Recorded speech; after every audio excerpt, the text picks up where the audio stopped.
Not on. Test. Okay, there we go. Glad you took the time out. It was a lot different this afternoon than it was yesterday with all the rain and everything. Somebody said we might have gotten up to 7+ inches of rain. Is that true? I think the official was like 4.5 in downtown Leesburg, but anyway.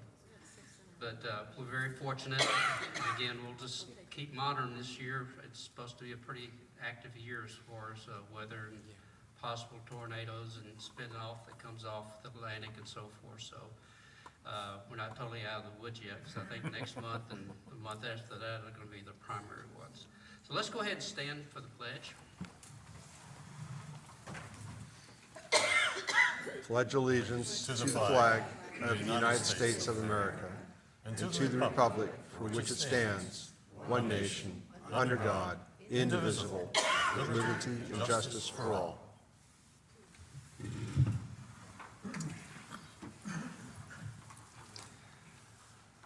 Okay, the last time we had Zach Covey come back and just kind of give us an update on modeling for this year.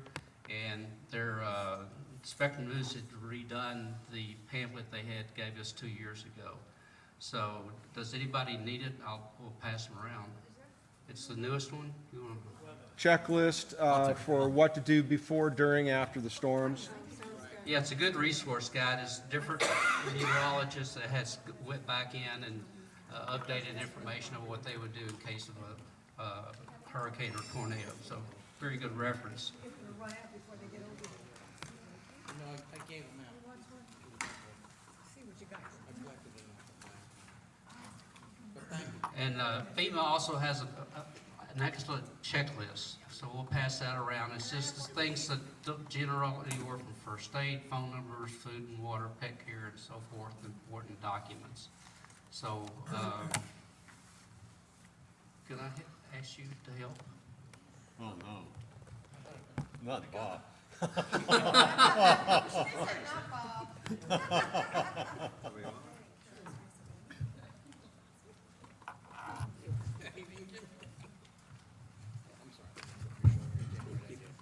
Okay, our speaker is no stranger to a lot of you people. You've seen Frank, he's served on the board, and he's got his own inspection business. He's been in EMS, he's been in firefighting, police work, and all kinds of stuff. So, jack of all trades. So, he'll come and inspect your home and arrest you at the same time. Yeah. Next month will be an interesting gathering. We've got Jay Connell, District 3 Commissioner. He's our commissioner for Leesburg. Will be coming in. We had an opening, and just kind of get an idea of what the future is as far as our city is concerned. Because, I mean, you see a lot of construction. I mean, periodically things break, like the water main a few weeks back. Exactly how's the infrastructure going to keep up? You know, we're interested in a lot of cases for fire and EMS response, or even emergencies where a tree or something fell on the road. You know, how do we get that thing removed and so forth. So anyway, hopefully he'll be able to give us some good insights. And then in October 1st, we've got Jonathan Caber with Troop D of the Highway Patrol, and they will be kind of coming in and give us a perspective exactly about, you know, cautions on the road rage, all different things that happen, and sometimes you can prevent it from happening, hopefully.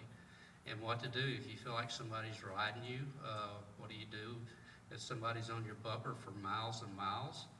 You know, I'd be concerned. So anyway, they'll talk a little bit about exactly how the state police works in the state of Florida. And I know they do a lot of interdictions with the sheriff in terms of drug raids and so forth. So, okay, and also I think we're going to probably put out a survey. We're trying to address what we may be doing in 2025. So we need a lot of feedback from everyone. Or do we meet too often? Are the subject matters interesting? You know, some of the core things that we do is such as block captains and medical communications and so forth, radio personnel. do we just mainly focus on that, meet less? I don't know. But we need your feedback to make sure that we're hopefully getting good programming in and what you may be interested in, and so forth, okay? Frank, it's yours. Sure.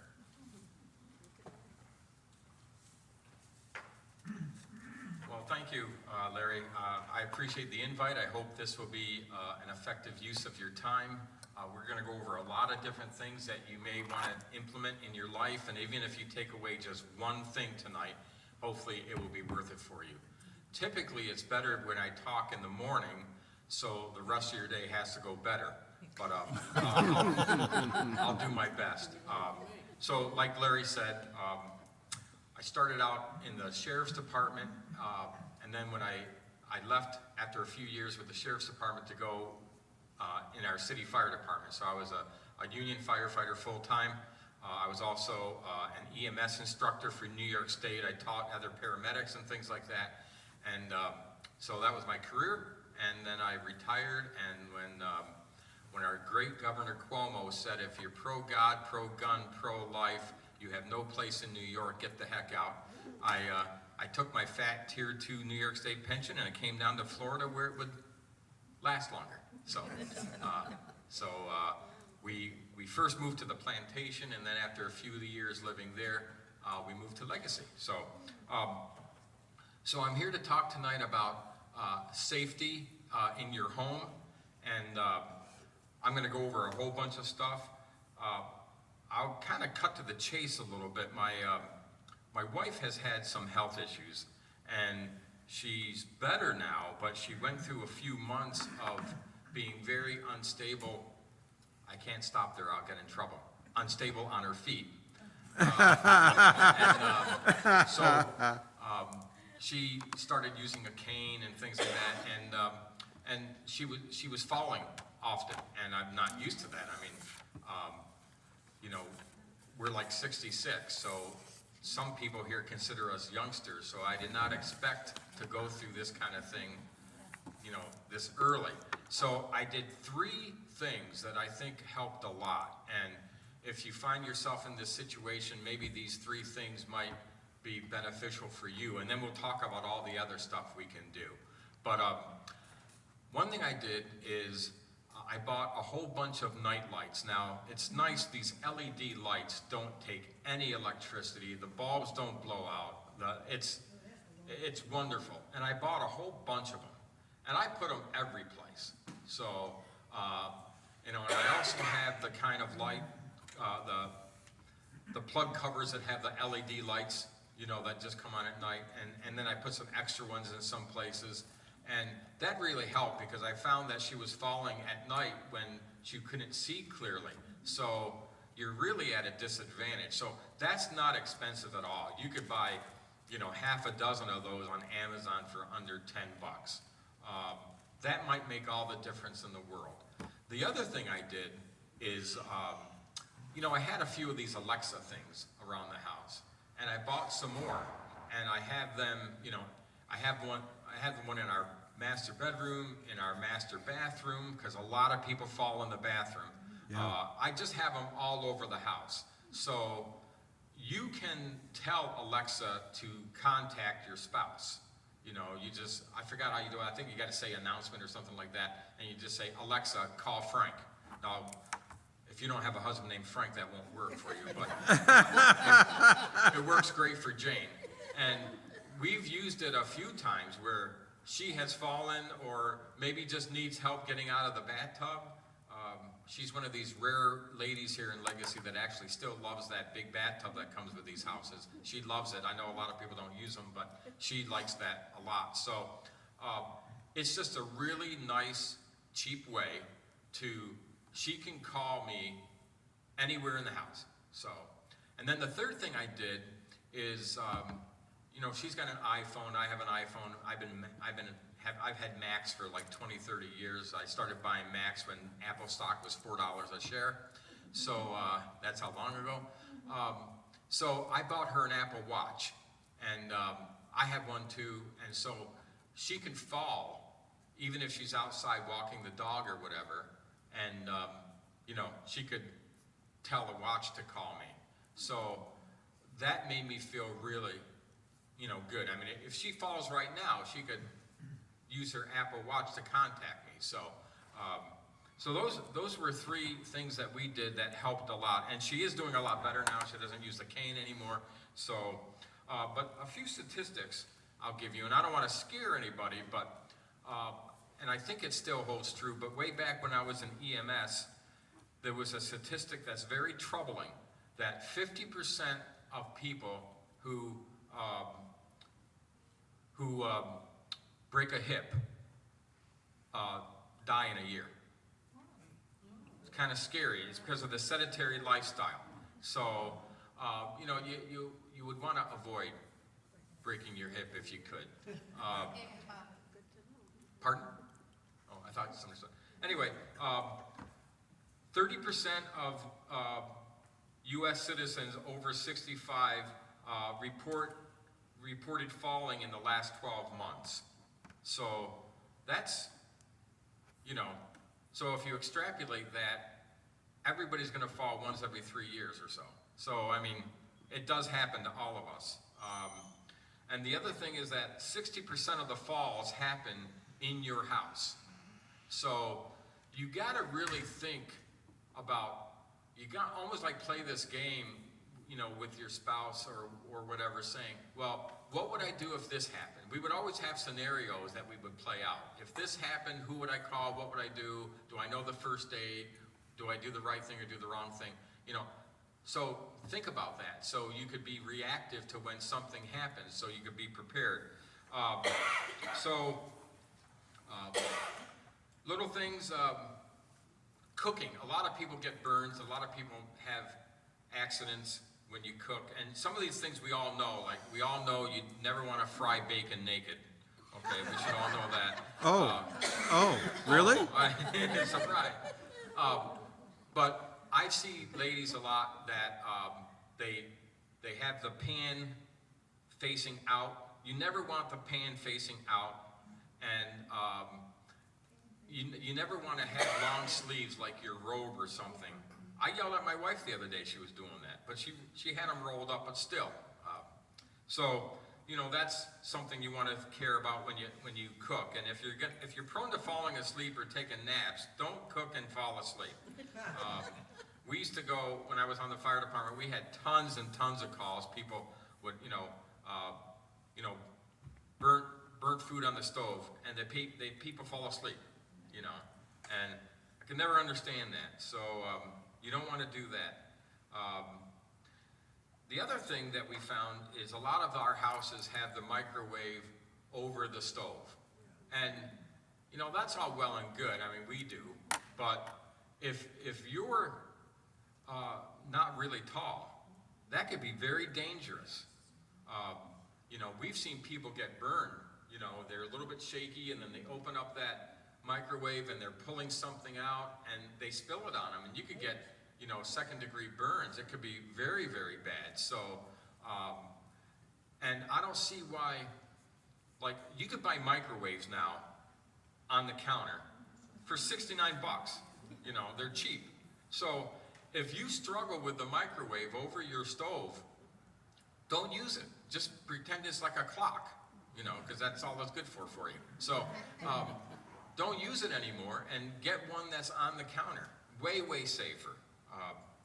So the other thing too, if you need a step ladder, by all means, get a good one that has graspable handles so you're steady. And if you're not comfortable climbing up, don't do it. I see people having life-changing injuries for the most stupid thing. They want to get something, or they got to put something away and it's got to go on that shelf. No, it doesn't, okay? Just think about it.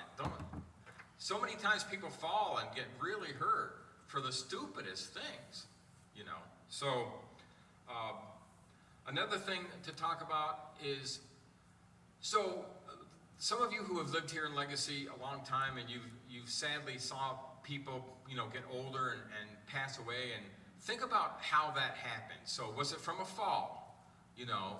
What caused their demise? and then you want to change things in your life so that minimizes the chance of that happening to you. Because there's nothing special about us. If it's happened to somebody else, it could happen to us. So, the other thing, I know I'm switching things, but as I thought about things, I was writing them down as I thought about them, so it's kind of disjointed. But all these houses now, how many people here have their smoke alarms, the original ones in their house? Huh, Replaced it. could be, Yeah. could be. So, NFPA says that your smoke alarms should be totally replaced and thrown away every 10 years. So we have houses here in Legacy that, still, they're 20 years old and they still have the same smoke detectors. And they're no good. Why risk something that's so important, that does such a big job, and they're relatively inexpensive. You can buy on Amazon certain times of year, like October's coming up, Fire Prevention Month, they'll have deals on 6-packs of them, and you could get the kind that are smoke and carbon monoxide, because you can't smell carbon monoxide, it's odorless. You really should have the smoke and carbon monoxide detectors outside the bedrooms and the regular smoke detectors inside the bedrooms. Here in Legacy, they're all hardwired together, so when one goes off, they all go off. You should change the batteries. Typically, most of them are 9-volt batteries. You should change them once a year. If some of yours are too up high, or you're not used to being up on a ladder, you can buy the batteries ahead of time, keep them in this factory sealed containers so the firefighters know that they're new, and they will come and replace those for free. It's good public service. We don't want anybody falling and breaking a hip because you're replacing your batteries. So, if you have to get an electrician or a handyman, it's not a hard job to replace them, and very easy. Most of the time, you could use the same plug, and so, any handyman could probably do that for you also. So, but if you look up there and they're not white anymore, they're like beige or yellow, and you don't remember if they were ever changed. Change them. Yes? How many smoke detectors should there be in your home? Well, great question. So, most all of our houses, but I know there's some 2-story houses here in Legacy. I've never been in one, but I drive by them. I don't think there's a ton of them, but you should have one on every floor, and one in every bedroom, and then one outside those bedrooms. So, I have one in my garage and one in the attic. okay. Now the garage typically is a heat detector. That's kind of a specialized one. When I built my house up north, I had one in the garage also. Just got to watch out for that a little bit, because the exhaust could set it off unless it's a heat detector and not a smoke detector. So, but most of our houses have one in each bedroom and one outside the bedroom area. So most of us, if you have a 3-bedroom, 2-bath house, you probably have 5 smoke detectors. So, so you should replace those. And this is probably more information than you probably want or need, but there's different kinds of smoke detectors. There's ionization and photoelectric, and the photoelectric ones have been proven to save a little bit more lives. They have dual ionization, photoelectric. The ones that our builders put in, those are entry-grade builder level, cheapest you could get. So it's easy to upgrade them now. So if you haven't done that, you should. So anyway, so that's good to know. Let's see. Check your door thresholds on your front door and your garage door. Sometimes those get a little bit out of whack, and the weather stripping gets kind of wrecked, and we see people tripping over them a lot. And if you do that, they might need a little bit of work. All of our houses, even the newer ones now in the enclave, they're getting to the stage there where our houses are going to need more maintenance. My house was built in 2006, so it does need a lot of things. It's not brand new and shiny anymore. So if you have problems with arthritis and gripping the doorknobs, you should replace those doorknobs with the kind that have a lever. So we've done that, especially the one in the garage entry door. You're bringing in groceries, and you know, usually the women are smarter than us, but a typical guy, if there's 8 bags of groceries, you know, I'm gonna pick up every one at one time, you know, and then you get to the doorknob and say, oh, darn it, you know. So the lever does help a great deal. So probably the most important thing I want to tell you is, and I don't mean to be preachy, but you probably have noticed your house here in Legacy, they forgot to put a basement in it. So they call them possessions, not because we own them, but because they own us.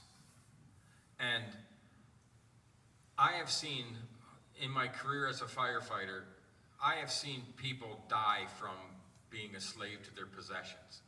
You don't know how many times we've gone to rescue squad call, and you know, it started out where you couldn't even get in because nobody shoveled, so we'd have to shovel. Then we get the gurney up there, and then we get in, and now you can't move anywhere because there's crap every place. And I've actually seen people die because you couldn't get to them. So, because they got, and I'm not talking even like hoarder houses. I've been in those. I mean, God, believe me, they're horrible. But even just a lot of your junk, you know, like, I hate to tell you guys, but your kids don't want all that crap. You know, your kids don't like antiques. Your kids don't like Hummels. Your kids don't like precious moments. Your kids don't like all the crap that you're keeping, you know, and just get rid of them. Like, just get rid, you know, you're doing them a favor. There was a house I wanted to buy, and the people were willing to sell, but they ended up not selling because they decided to themselves it would be too hard to get rid of all the junk. So they told me that they were planning on dying together and that their kids could take care of everything. And I said, that's really not very loving, because, you know, don't leave all this crap for your kids. They don't want, like, you know. It's heart-wrenching to have to go through that to decide what to keep and what to toss out. It is. I just went through that not too long ago, Yeah. and it's heart-wrenching Yeah. as the kid. Yes, it is. It's not really a loving thing, you know, and it happens all the time. And I'll tell you, on a side note, I showed it to some of the guys in the coffee group and everything. My wife and I did something that I was really so impressed with. We bought, it's called a knock box. NOK stands for next of kin box. And you could get them at different price points. You could get them for under $100, okay? And so, I'll just leave it with you guys, because this could be, even if one person does it, you'll be happy. So, what this is it's a box that has all these papers for every single thing in your life that you fill out at your leisure, and it has all the information in one place that your kids need, you know, when you're no longer around to help. And so people say, well, I could put it in a book, but you know what? Everything gets outdated that way. Like, there's a whole file for cars, and so if you trade cars every few years or whatever, it's so much easier to upgrade and keep current this Knox box than a book, because nobody keeps up with those books. Or if you have it on a computer and you put it on a flash drive, your kids aren't gonna, I'll tell you, a step backwards technology-wise is sometimes better. This Knock box is awesome. And it has every single thing in it you could think of, even like your vet and your pets and what to do with them, and your last wishes, and your cars, and your trusts, and your investments, and your debt, and your credit cards, and it has everything in there. And your kids would think it's the most loving thing you did, you know. So I bought one for us, and I was so impressed with it. I have 3 boys. Everyone is going to get one of those this Christmas. And, you know, so anyway, I just throw that out. The other thing that people fall a lot, their mattress, getting in and out of bed. A lot of times when you get older, your mattress is softer, and you don't want it too soft, because if you're having a hard time getting out of bed, it's an easier time to fall. So they recommend getting a firmer mattress. And, you know, don't have it up so high. So, talking about height, the other thing that you might want to do is replace the toilets to, you know, the higher comfort level. That's what we're doing when we do this building project. Every one of these toilets are getting replaced I with, suggested that back in 2012, and they never did it. well, they're doing it, you know. Well, you gotta vote yes first, but, so we are gonna do that. Now believe it or not, I've known a few, ladies that were so short that they didn't want them, because when they sat up on the higher ones, their feet never touched the floor, and so that might be too much information, but most people feel more comfortable with the higher ones. Yes, John? Frank, for your information, there are aftermarket toilet seats which are raised to save you from changing the whole toilet out. Oh, good idea. Okay. Yep. And another thing that we're doing, I know we all have grab bars on next door toilets, but one thing I've been reading about, and we have that in the plans for this renovation that we are hoping to do, is that instead of just having a horizontal grab bar, we're also putting a vertical one, because some people need more help, like getting up this way. So when all this is done, we're having 2 grab bars for every toilet, every bathroom in here, so you could horizontal and vertical. So that's a good idea, and they're cheap, you know, they're cheap to put in. So another safety thing that you might want to consider is, you know, as we get older, we're not quite as, I guess, nimble or whatever. They sell on Amazon cut-resistant gloves, so you don't cut yourself. So, because you don't want to cut yourself, especially older people, if they're on Coumadin, which, by the way, is rat poison, but I won't tell you that. It's made out of warfarin, which is rat poison, but it does a good job. It thins your blood. So, if you cut yourself, it's a lot harder for a person with blood thinners to stop that bleeding. So, all the more reason to have one of these cut-resistant gloves, so you never cut yourself. Let's see, we talked about that. Another thing, one of the #1 things that people fall is throw rugs. They're evil. They're evil. Just get rid of your throw rugs. Or if you gotta have throw rugs, get the kind that have the rubber on the bottom so you don't slip. But so many people slip on throw rugs. The other thing where we get a lot of falls, believe it or not, driveways. So I'll tell you a quick story. Funny. When I lived in the plantation, I had a neighbor over there, really nice guy.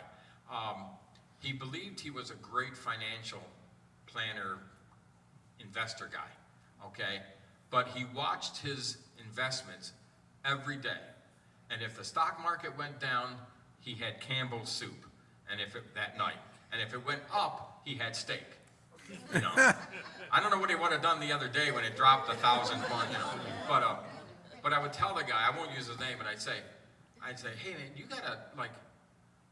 gotta fix your driveway. It is slipperier than heck because it was a painted driveway. I said, get that done. I said, in fact, you bought it from the last people. They put their initials on the driveway, and those aren't even your initials. So, like, just get that done. Have them grind it down and make it, you know, a better coefficient of friction so you won't slip, because it was a little bit of a tilted driveway. And he goes, oh, I can't afford it. You know, I'm watching the stock market. I can't afford it. Well, you know, a couple weeks after I told him that, he fell. He broke his shoulder, had to have a whole bunch of different operations. He was in an awful lot of pain. And I don't know how much he spent on that shoulder, but I would have rather invested it in that driveway. You know, so if your driveway is, you know, is slippery, do something about it, especially if it's wet. And same with the garage floors, because your AC drips, you know, on the floor, and then if you pull your car away, it's so easy to slip and fall. Now, if you have it recoated, like the clear coat, who's ever doing it for you, have them use a product called Shark Grip. You can buy it at Lowe's or Home Depot. It's really cheap. It looks like baby powder, but you mix a cup of that in a gallon of the clear coating, and then you roll it on. Don't spray it, because if the guy sprays it, the shark grip's not going to go through the sprayer. But if you just, you know, roll it on and have that shark grip mix up into it, you won't slip. It's great. It's made for increasing the coefficient of friction on a gloss driveway or garage floor. I always use it whenever I'm doing anything like that. So that's kind of important. Another thing you might want to do is air tags. I don't know if I have a bunch of air tags.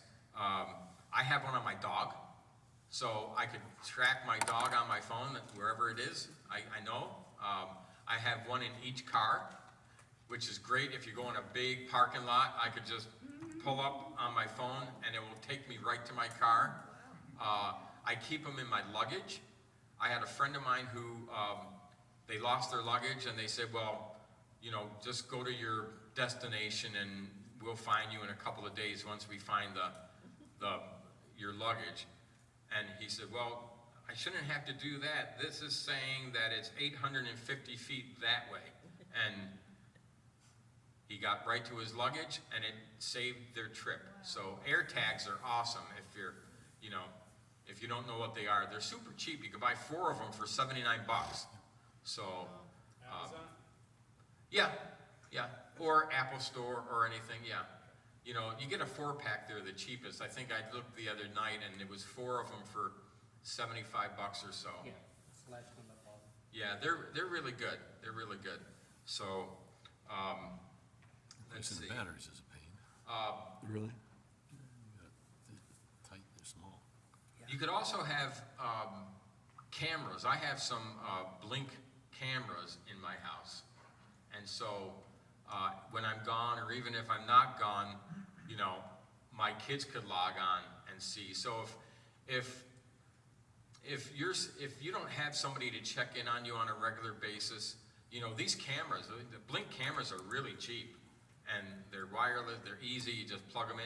It's not too hard. Somebody else can set it up for you if you want, but just have these, you know, there's some places you wouldn't want them, maybe like your bedroom or your bathroom or something, but like the common areas, your living room, your kitchen or whatever, you know, where your kids could check on you.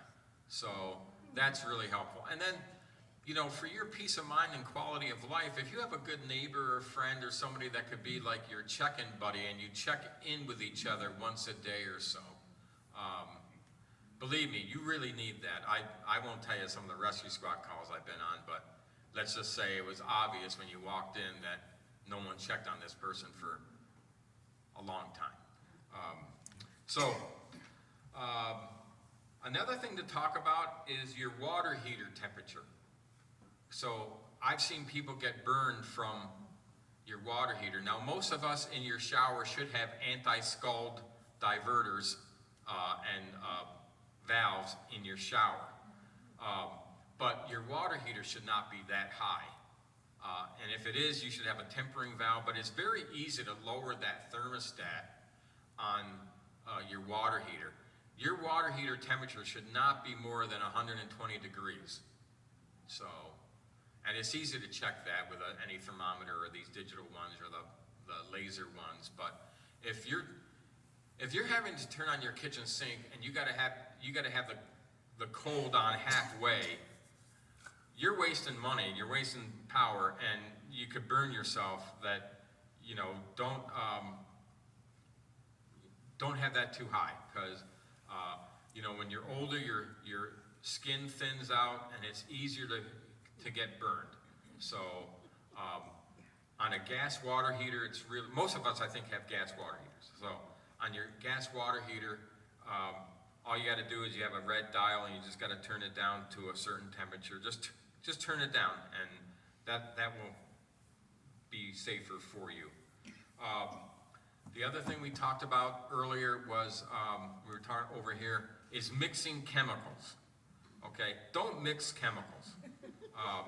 You wouldn't believe how many rescue squad calls I went to for people that are cleaning and they mix chlorine and ammonia. It's easier to do than you think. And it makes ammonium chloride, which is a really good way to kill yourself. So it's a poison, and you ingest it, and it's easy to do. So just don't do that. So also taking baths and things like that. I know women like this foo-foo stuff, like these bath oil beads and these little things. Like, it makes your bathtub slippery.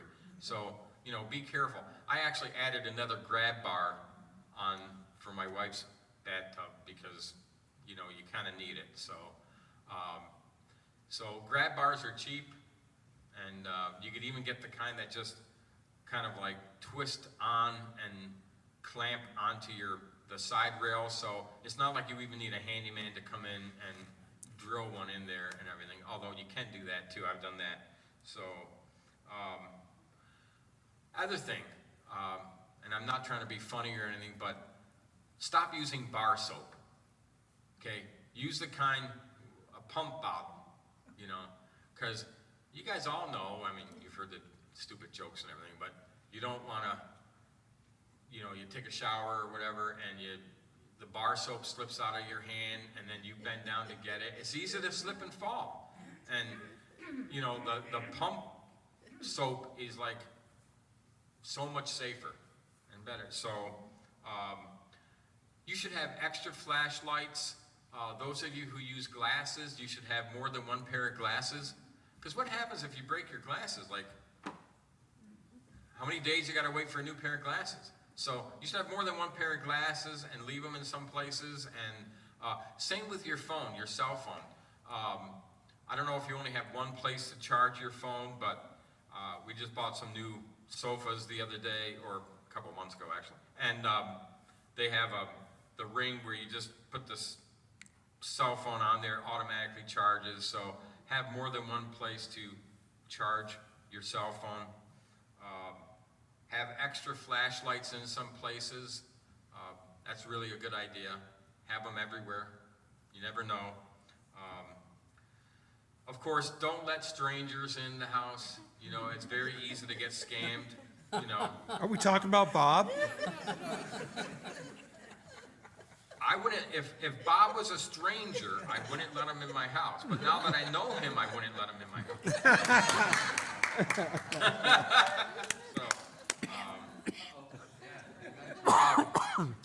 The other thing I wrote down is, does your, I think almost every house has them here, but maybe not all of them. I think maybe Pringle was the only ones that put them in. I'm not sure, but next to my front door, I have a switch that makes my post light blink. It's a good idea. They don't sell, What's that? they don't sell the flashers anymore. You can't, they don't have them. Really? Now, I know in the plantation they didn't have those, but I was able to buy on Amazon the switch. It doesn't have to have the thing inside the pole anymore. Oh. They do have a switch that is three-way. It's on, off, and in the middle is flash. Oh, okay. So you could do it on any house, even if it doesn't have that doohickey inside the post light. So, I'm sorry, what's that? I put mine on my garage lights. So Yeah, great idea. So they blink on and off. Yeah, so, and for any of those that don't know what we're talking about, the ones that a lot of the houses came with, it still works on mine, but when you take apart the wiring inside your post light, it's a rat's nest. And there's a special big thing that hardly fits in it and all that stuff. And if it works, fine. But if it stops working, just wire it conventionally with a hot, ground, and neutral, and then buy the light switch, you know, that is just a replacement switch that just has the flash in the middle. It's good for emergencies. And if you have pizza delivered. I don't think that's gonna work though. If you have, you're gonna have to use this separate wire, because if you have a photocell on there, you can put it there and it's still not gonna work. That's right. Yeah. It'll work at night, well, Yeah. it'll flash at night, but not during the day. Frank, Yes. I have when my husband and I before we moved here, we stayed in a house over a weekend. And he went over to the light switch sudden we hear a knock on the door, people saying, "Are you all right?"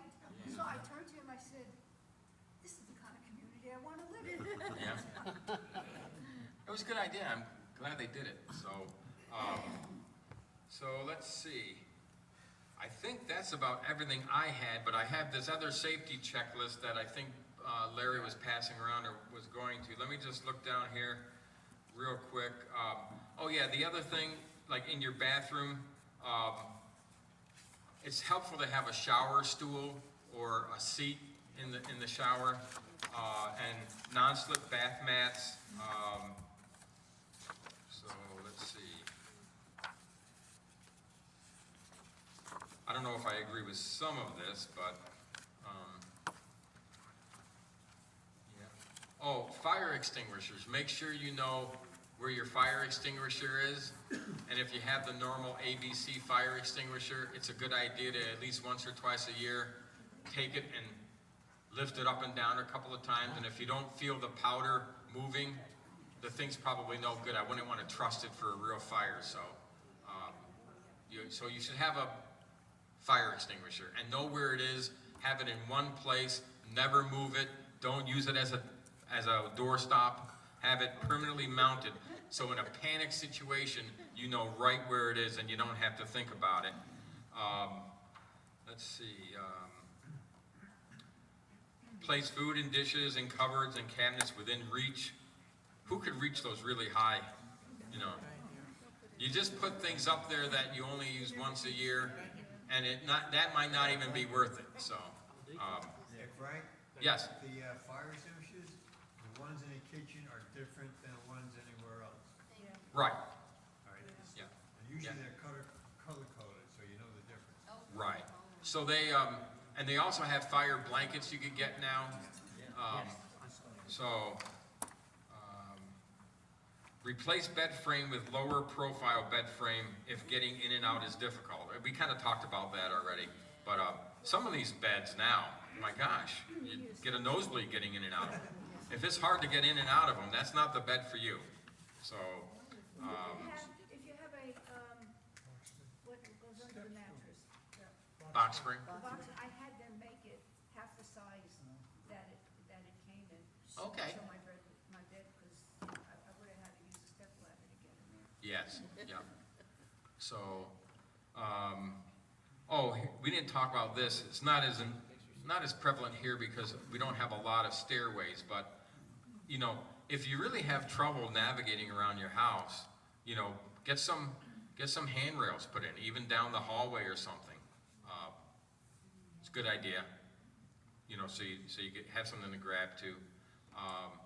And get rid of the clutter and debris, remove it from stairs. I know we don't have a lot of stairs here, but, you know, when I was younger with the kids and we had a bigger house, you know, everybody was too lazy to take things where they go, so they just put it on the stairs until you could hardly get up and down the stairs anymore, and then, you know, then you finally did it. Motion lights, they're always a good thing. Let's see. Ensure daily use items are within reach and easily accessible. Yeah, I think we talked about all of this. Another thing we didn't talk about though are extension cords and cords under rugs and cords that are in traffic areas and things like that. You know, you really shouldn't have, you know, extension cords and all that. All of our houses have enough receptacles that you shouldn't really, you know, need them. So, I know in my house they put the floor receptacle in the most god-awful place where no furniture would ever be. And so this last year when I replaced all of our flooring, I actually did cut into the concrete, made a channel, and I moved it 8 feet to where it should have been put the first time. But I know we all can't do that. But anyway, that's all I had, and I've actually talked like 40 minutes, so I don't want to bore you. Yes, John.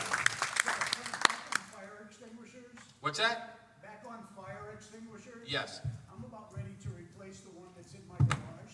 Okay. It's only 16 years old, but Yeah. you know, time to go.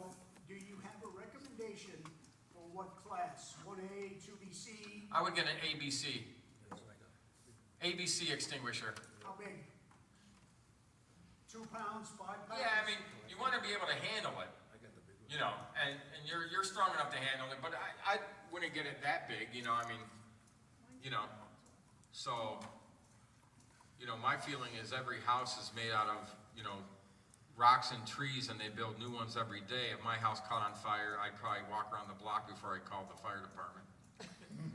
So, Thank you. that's probably not helpful. Let me mention some programs that the sheriff's office has, and some of you guys are probably familiar with. One is a Vial of Life, and what that is, it's a medicine bottle that has a orange label to it. There's a label that goes on the front door. Well, when they come in the house and they see that orange label, they know that you probably have that in the refrigerator. It lists all your medications. So that's a nice thing to have, especially if, you know, even living alone and they don't know what medications at that point. If you have that, it's a good program. They also have a lock spot program for emergency medical services. They look very similar to what the realtors put on your front door. But it gives them access, open up a code to get into the house without having to break the door down. Because if there's a fire going on, believe me, if they can't get in, they're gonna find a way to get in, okay? They also have what they call a safety net. It's a radio transmitter tracking bracelet for residents who may have cognitive disorders. So if you got someone that may be living with you that has that, if they get out of the house, this thing can track them, get a hold of the police to do that. An AirTag would do that too, put an Yes. AirTag in that person's wallet. So as long as they have their wallet, you can find them pretty much anywhere. The other thing they have is a senior watch program, a program where seniors who live alone and do not have someone that can check on them can be contacted daily from the sheriff's office. And if you don't respond, they will send somebody out to check on you. Okay, so those are some pretty good programs that our county has, so. Yes, yeah, I used to do that. I used to work in the sheriff's office and do that. Normally, we contacted the persons who had an emergency response, and if they didn't answer or they couldn't do it, then they called the deputy. Okay, The deputy all would right, check. good. Any other questions? I'm not an expert on anything, but, you know, if there's any questions I could attempt to answer for you. Yes? We are getting ready to paint our garage floor. Those flakes, do they help with skid and slipping as well? Does that help? They don't help that much, but now, when you're talking about epoxy coatings, most of us that have that have the older, like a Rust-Oleum 2-part epoxy, and that's the least expensive. You know, in recent years, they've come out with a few other types. They've come out with a polystyrenic coating and a polyurea coating. And it's a lot rougher because it's a lot more flakes, okay? In fact, you don't even see the base coat. It costs more, but I'm kind of the belief of cry once when you buy it, then be happy forever. The polyurea and the polystyrenic coatings that they do now are way, way better than the epoxy coatings, because the cheaper epoxy coatings, and I did mine myself when I first moved here. I told my wife, you know, that we're not moving anything in the new house until I do the garage floor, because there's only one time when nothing's gonna be in it, and that's when we just first bought out. So I did it, and it looked fine for years, and now it's not that impressive anymore, because you get what they call hot tire pickup, and it's horrible. You know, I got places where it's come up, so if I did it again, I would pay the extra money for the better, thicker type that will never have hot tire pickup, that's rough enough that you'll never slip. And you won't need the shark grip for that type. But it does cost a little bit more. So, but there's a lot of different companies around here that do it. One is called Shark Coatings. They'll give you a free estimate, and you know, so it's really nice. So, yes. Yeah, I just want to relate what happened to me. I have tile floors, and they're supposed to be anti-slip. I used to like to walk around with my socks. Well, one day I'm carrying something from my sink to my kitchen table, and must have been a slippery part of the floor. My sock, my foot slid out from under me, down I went, landed on my hip first and then my head. Then I rushed over to urgent care, I was okay. But now I wear socks that have grippers here. Those a good idea. I know where, I threw all the others out. So if you like to wear socks in the house, only wear the ones with grippers, like the hospital socks. Good idea. And the other thing to mention too, I see too many people that they might have signs or symptoms of a heart attack or something else, and they don't want to call an ambulance. They drive themselves to the hospital. Not good idea.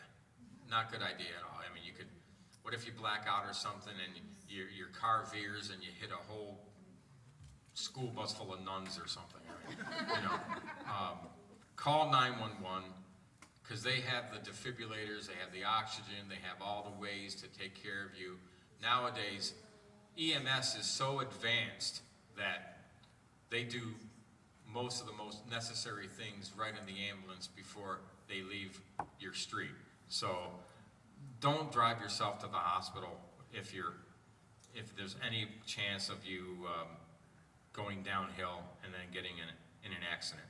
So that's important. So, well, Larry, I think you've heard enough from me. So thank you. Well, thank you for coming. I mean, we've only been here 4 years, and since I've been in this community, between my wife and I, we fell 5 times. 2 for me, and then 3 on her.